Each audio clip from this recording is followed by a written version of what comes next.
মঙ্গলবার সকাল 10টা নাগাদ চাম্পাহাওড় থানাধীন তুলা শিখর স্কুল সংলগ্ন এলাকায় জলের গাড়ি আপ উঠতে গিয়ে দুর্ঘটনার কবলে পড়ে।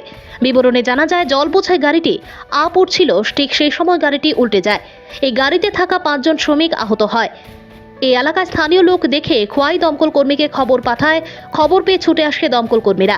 আহতদের উদ্ধার করে তুলাশিখর হাসপাতালে নিয়ে এসে প্রাথমিক চিকিৎসার পর খোয়াই জেলা হাসপাতালের ডাক্তার আগরতলা জিবি হাসপাতালে রেফার করে দেয়।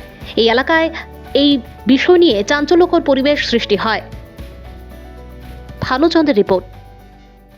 এখানে কি ঘটনা হয়েছে? এখানে আমাদের কাছে থানাতে একটা পাবলিক কল যায় যে চুটিয়াপাড়া একটা অ্যাক্সিডেন্ট হয়। তারপর এখানে এসে দেখি একটা বুড়ির ট্রাক অ্যাক্সিডেন্ট হয়েছে। এটা জলের গাড়ি ছিল আর কি। কয়জন স্পষ্ট হয়েছে এখানে? এখানে প্রায় 7 জন, ড্রাইভার নিয়ে 7 জন। আর এখন খোয়াই হসপিটালে তাদেরকে রেফার করা হয়েছে। কোন জায়গায়? খোয়াই হসপিটাল। খোয়াই হসপিটাল।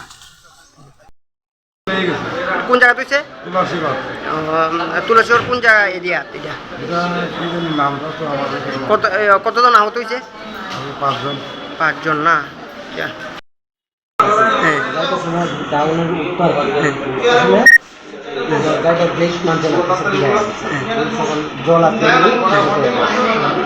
কতজন আছিল গাড়িত? 8 জন। কোন জায়গা তুইছে ঘটনাটা? হ্যাঁ, উচ্চবাড়ি না?